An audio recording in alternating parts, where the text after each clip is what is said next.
Hello everyone and welcome back to another episode of the Subcontinent. The program aims to discuss the most significant issues in the subcontinent that affect the governments, communities, organizations and the region as a whole. And as usual, we will try to explore and explain its geopolitics, untangle the arguments from different perspectives and make the alternative voices heard.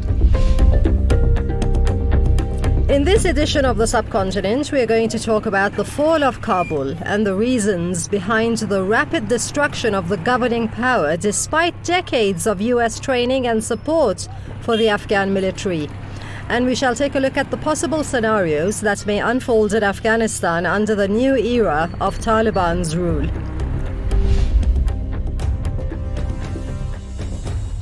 The invasion and occupation of Afghanistan was filled with failure after failure since the beginning. But under the fourth US president, it became a global disaster. The United States says they had been training and strengthening the country's military and administration during the last decade or so. But it took about only a fortnight for Taliban to regain control of Afghanistan. Thanks to our military and our allies and the brave fighters of Afghanistan, the Taliban regime is coming to an end. The 2001 invasion of Afghanistan was sold to the world as a necessary war to control al-Qaeda by removing the Taliban from power. Now, almost 20 years later, the Taliban has effectively seized control of the country while the American-led occupiers are rushing to escape. Capital city Kabul was the last major territory to fall with the collapse of the country's government as President Ashraf Ghani fled abroad.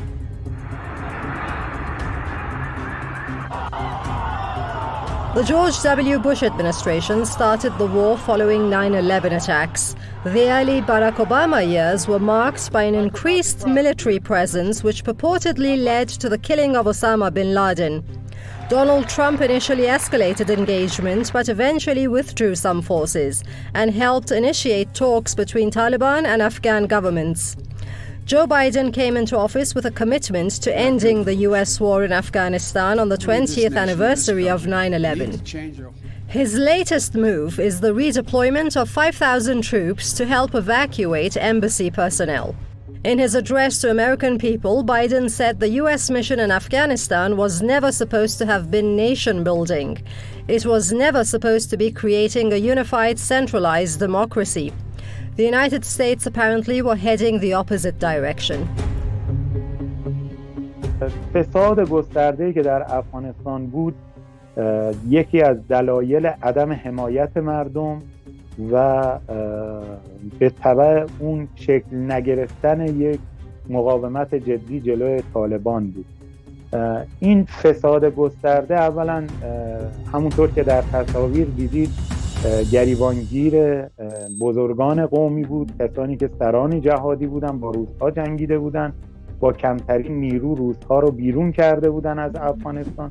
ولی وقتی که رو آوردن به نمیدونم زندگی تجملاتی، چه میدونم خرید سهام بانک‌ها با اندازی شرکت‌های هواپیمایی، خب در شرایطی که مردم افغانستان در فقر بسیار بالایی زندگی می‌کردن، اینها را از چشم مردم انداخت و یک فساد سازمان یافته هم در ارتش افغانستان بود به صورتی که بالاخره در طول این سالیان به نظر من آمریکایی‌ها رو فریب دادند و اونها رو سرکیسه کردند و تمام این بودجه هایی که اومد، حتی شاید برخی شایعه ها هستش که تعداد نفراتی که اعلام میکردن با آمریکایی‌ها ما داریم، خب منطبق و بابتش پول میگرفتن، منطبق با واقعیت نبود. کسایی که آموزش میدیدن بالاخره در جبهه ها درست به وظیفهشون عمل نمیکردن. و یک حرف دیگه هم آقای بایدن در این چند روزه گفتن ما نمیتونستیم توی جنگی باشیم که ما بجنگیم و ارتش افغانستان نظاره‌گر باشه. و خب آمریکا واقعا به بنبست رسیده بود، هم به لحاظ سیاسی هم به لحاظ نظامی. در حالت نظامی این بودش که خودشون با تلفات سنگین داشتن افغانستان رو حفظ می‌کردن، اون هم یک سری از شهرها رو، و هر کاری که می‌کردن بالاخره ارتش افغانستان قدمی پیش نمی‌گذاشت. و من این حرف‌ها رو در طی این سال‌ها خصوصا 6 ماه پیش عرض کردم که به محض خروج آمریکایی‌ها هیچ مقاومتی در مقابل طالبان شکل نخواهد گرفت. برخی انگیزه ندارن و برخی حقوق از آمریکایی‌ها و دولت میگیرن ولی از طالبان دارن فرمان برداری میکنن. Although many regions were scenes of bloodshed and bitter instances of violence, there were many parts across the country that witnessed a smooth and bloodless transition of power to the insurgents. The surge of Taliban was so fast that many personnel from different embassies and consulates are not yet out of the country, and the chaos in airports is increasingly costly. The haphazard evacuation process may be a sign of terrible miscalculations by the Western intelligence agencies. They had thought they had more time. When the Soviet Union withdrew from Afghanistan in the 1980s, the governing structure they had put in place lasted for years. The regime that the United States had created was thrashed in a matter of days, and they probably knew this would happen. Trying to make their catastrophic failure less noticeable, a great deal of Americans' efforts during the talks in Doha was aimed at coaxing Taliban towards sharing some of the power with the government of Ashraf Ghani. But at this point, Washington has no leverage and the central government has no bargaining chip because Taliban is making impressive advances in the battlefield.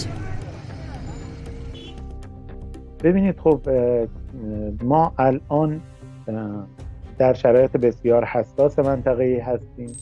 بسیار لحظات مهمی هست. افغانستان معروف به قلب آسیا هست و به کشورهای و با کشورهای چین، آسیای میانه که شامل کشورهای مختلف هست و ایران و پاکستان هم مرزه، ضمن اینکه هندی ها هم نگرانی هایی دارن. خب به نظر من مهمترین بحث این هستش که باید دیپلماسی فعال چین، روسیه و ایران باشه که طالبان برای تأمین هزینه‌های حکومت دستش رو به سمت کشورهای حوزه خلیج دراز نکنه و در حوزه بین الملل به خاطر اینکه طالبان به دنبال روابط مثبت بین المللی هست کمتر وابسته آمریکایی ها باشه تا بتونه اون استقلالی که نیاز داره رو حفظ بکنه. Almost the entire Afghanistan is now under Taliban's rule, just like 20 years ago when the US invaded the country. But many people, including Taliban itself, say this new era is different. The Taliban political leadership said in Doha that they are not the same group that ruled Afghanistan in the 90s, but a lot of people are not persuaded, because even the group's political leaders don't seem to have total control over the actions of their grassroots supporters. The summer push by Taliban and its consequent flash takeover of the country by the militant group did not come as a surprise. Almost everybody expected it to happen. The shock was its speed and its similarities to a well-planned transition of power. Some cities were seized after hours of gunfights for each street or neighborhood, but in some parts of the country, the only shots heard were bullets fired into the air by Taliban militants as they celebrated their victory into the cities. مهمترین اقدامی که میتونست جلوی این اتفاق رو بگیره باید 2 دهه پیش رخ میداد، در زمانی که طالبان در موضع ضعف قرار داشت و باید اونها رو در قدرت سهیم میکردن. متاسفانه نه آمریکایی ها و نه جناح مقابل طالبان دست به این اقدام نزدن و زمانی به فکر شراکت با طالبان افتادن که ما داشتیم به سال 2010 نزدیک می شدیم. طالبان از 2006-2007 دوباره قدرت گرفت و حملات بسیار زیادی داشت تا جایی که برخی از تحلیلگرها می گفتن که نه طالبان میتونه آمریکایی ها رو شکست بده و نه آمریکایی ها میتونن اونو شکست بدن. و زمان به نفع طالبان پیش میرفت و به این دلیل که طالبان جنگ ارزانی داشتند و بالاخره پخش بودند و داخل کشور خودشون بودند. از اونجا به بعد طالبان به دنبال 100% حکومت بود. After they secured authority over the country, Taliban released a video and congratulated people on their new leadership. And quite unlikely of what they are known for, Taliban militants said it's now time for serenity in the country. For now, the question of the people of Afghanistan is whether the return of the Taliban will also mark a return to the Taliban's old ways or whether the new era represents some fundamental transformations. Clashes and casualties were reported in some regions, like the heavily defended northern city of Mazar-e-Sharif, the country's fourth largest city, which government forces and two influential former strongmen had pledged to defend. But Taliban achieved most of its gains not by fighting, but by persuading the officials and troops to surrender en masse. The city of Jalalabad, for instance, was conquered without any fight because the tribal elders had already negotiated a peaceful surrender before Taliban marched into the key eastern city, which is also the capital of Nangarhar province. واقعا امروز نگرانیه که در افغانستان آمده بسیار جگرخون هستیم. تمام مردم هر شهروندی را که میبینی بسیار مایوس است. مردم افغانستان بسیار مایوس شده از زندگی که به سرشان آمده، این حالتی که آمده. ما دیگه از مردم، از جامعه جهانی این تقاضا را داریم که بالای افغانستان یک حالتی بیاید که پس مردم بونمو کار روزمره خود پس بتونه که به کار خود جریان پیدا کنه، نرمال به کار خود. این وضعیت که میبینی، این مردم هم میبینی واقعا که جگرخون کننده است. مردم بسیار از این حالت به ترس آمده، به فغان آمده. ناگزیر است مردم این حالتی را که میبینی، این مردم بیچاره به خاطر کدام شوق به خارج رفتن نامده و این حالتی را که میبینن از این خاطری مردم کلش سراسیمه شده. فردا بستگی در طالبان داره. طالبان اگر قوم پرستی نکنه، اگر عدالت متوازن داشته باشه، فردا روشن است. خواستار همه ملت افغانستانی است که اگر طالب است به ما زمینه تحصیل کار فراهم کنه تا ما بتانیم در کشور خود بسیار با کشور خود خدمت کنیم، مظهر خدمت مردم شویم که دکتر ماست، انجینر ماست، مهندس ماست. ما دیگه خواست تقاضایی از طالب یا از جامعه جهانی از حقوق بشر نداریم. خواست ما می است. 4 روز یا 5 روز شده که مردم مشترک است، تماما کلگی در خطر است، کلگی از جان خود، از فامیل خود، از ننگ خود، از ناموس خود میترسه. واقعا کلگی جان ما زیادتر در خطر است، چون ما کسی هستیم که هنرمند هستیم و در ضمن زوگوینده هستم. جانای کسایی که در رسانه است، کسایی که در تصویر بوده، جانای از اونها بیشتر در خطر است. لیکن امیدواری دایی داریم که شاید جور شود، ولی تا جایی که ما فکر کردیم، فکر میکنیم بر ما نخواد این افغانستان پس افغانستان اول شود. Now to have more insight, we are joined by Elijah McNair, veteran war correspondent and senior political risk analyst. Before we begin, I would like to welcome Mr. McNair to the program. Mr. McNair, what do you think are the main reasons for the fall of Kabul? The main reason for the fall of Kabul is the US occupation of the country relied on a corrupted government, and they made no real contact with the population to be accepted because obviously they are an occupation force. Therefore, the population had enough of this corrupted government. One province after another was falling in the hand of Taliban because they just wanted the Americans to leave. And the Americans showed that they have no control over 300,000 of the Afghani army.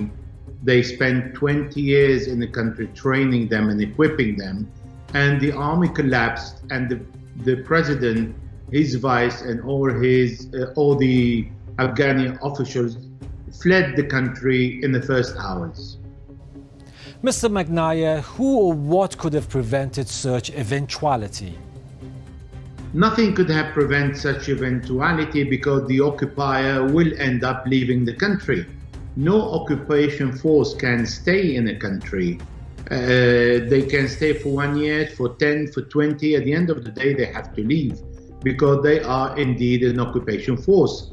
So sooner or later, the Americans, had they choose to remain in the country, they would have left after 1 month or 1 year or a couple of years because they were losing the war. So nothing would prevent the return of Kabul to the Afghani people and the departure of the NATO forces. Thank you. Now let's put a hold on the questions and take a look at how the global media has covered the collapse of the Western-backed government of Kabul by Taliban. CFR writes, even before Biden released the plan for a full withdrawal by September 11, 2021, NATO Secretary General Jens Stoltenberg had warned that a poor handling of withdrawing troops could allow Afghanistan to become a haven for Takfiri terrorists as Daesh or ISIL moves to rebuild its so-called caliphate. Press TV says, Republican Senator Ben Sasse has said, the retreat from Afghanistan is our worst foreign policy disaster in a generation, adding that the Biden administration failed to even protect the American embassy in Afghanistan. This bloodshed wasn't just predictable, it was predicted. For months, Republicans and Democrats on the Senate Intelligence Committee have warned the Biden administration that this would happen. Now the administration is acting like this is a surprise. It's shameful, dishonest spin, he said. FT writes, pictures of helicopters lifting off from the U.S. Embassy recall the humiliating fall of Saigon in 1975, something President Joe Biden dismissed just last month as implausible. This is a tragedy for the people of the country and a betrayal of the thousands of U.S. and allied troops and more than 120,000 Afghans who died in 20 years of war. It is a grave setback, too, for the credibility of the U.S. and of the community of democracies Biden hoped to cement. And a few words from CNBC. While the end result and bloodletting once we left was never in doubt, the speed of collapse is unreal, one former intelligence official and U.S. Marine who served in Afghanistan has said, requesting anonymity due to professional restrictions. Welcome back, everyone. Mr. McNair, what can the Afghan government do now? Are we going to see a violent transition of power or a kind of power-sharing agreement? The only choice for the Taliban forces today is to form a coalition where all the main ethnic groups participate in this government. Otherwise, they will fail and there will be, again, instability in Afghanistan.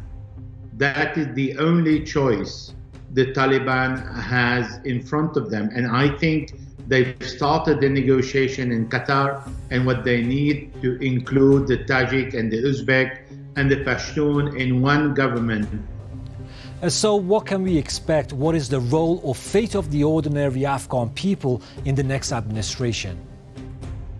I think the Taliban said that they're going to pardon everybody, and they issued 3 pardons in 1 week. It means they want to protect the infrastructure, they want the police to return to work, and they want the normal employee to continue functioning. Otherwise, the whole state will collapse. These employees are not part with or against the occupation forces or with the American or with the Taliban. They are workers and they are employees, and they are essential to the well-functioning of the state. And the police announced already that they have nothing to do with what's happening and with the politics, and they do their job as usual, and this is a good step. Mr. McNair, the United States and NATO said they had been training the Afghan army for many years. How come the Taliban managed to take over Kabul this fast? The U.S. forces trained the Afghan 300,000 member of the army for 20 years, and this army refused to fight and collapsed in 1 week. Where we've seen that in Mosul in Iraq, when they've trained the Iraqi army for 11 years, and it has collapsed in 3 days. This is the training offers nothing. It doesn't offer the ideology and the motivation to defend one country. How they can train an army when this army is under the occupation command and they ask loyalty to an occupation force rather than the loyalty to the country they live in. This is why it's normal for the Afghani army to collapse, particularly when the US, pro-US President Ashraf Ghani left and abandoned the country and escaped. So what do you think the regional countries or the international community should do? I think the regional countries, and here we're talking about Pakistan, Iran, Russia, and China, are different from the international community. The international community wants to try to create a model like the international community and the Western culture in Afghanistan, and they failed. However, the regional countries don't want to impose their culture on Afghanistan and would like to work with a good government in Afghanistan that is working to establish good relationship with the regional country. What the regional countries are asking for from Afghanistan is stability, security, to make sure that the jihadists are not crossing from Afghanistan into Iran or into China or into Russia, and they want a good relationship.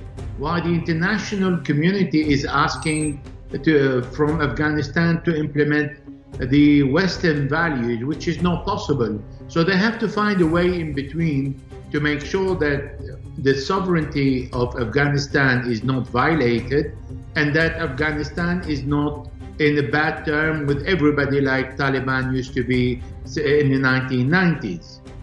Just one last question, sir. How do you predict the future weeks for Afghanistan, and will the American troops come back?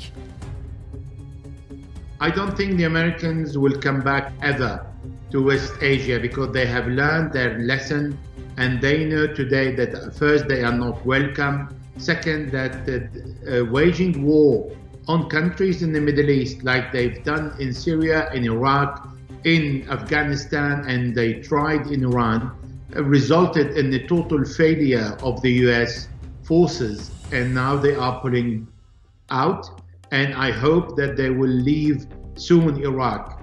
Therefore, I think the Americans will never return with forces. However, that is not stopping them from using sanctions to starve the population. That is the new war that the Americans are doing, and their partners, the Europeans, are following, and that is more dangerous than the military war. Thank you, Mr. McNair, for your precious time and knowledge. Love to have you back on the program again. Now let's see how people on social media see the situation in Afghanistan. Pakistani lawmaker Mohsen Dawar slams US President Joe Biden for betraying Afghans and using their country for proxy wars. Says Biden has blood on his hands. Sana Safi, Afghan-British journalist, calls out Biden's duplicity, says he never mentioned thousands of Afghans killed in the US-imposed war, including her cousin killed by American forces 2 years ago. British parliamentarian Zara Sultana cites horrific scenes in Afghanistan past few weeks to condemn what she calls catastrophic wars started by George Bush and Tony Blair, former leaders of US and UK. Prominent Indian filmmaker Shekhar Kapoor says Western colonial powers have always colonized nations, destroyed them and walked away, from Africa to Middle East to Afghanistan. Ismail Mikhail, the head of Afghanistan's state broadcaster, lambasts US President Joe Biden for what he calls irresponsible withdrawal from the war-ravaged country, says history will remember him for it.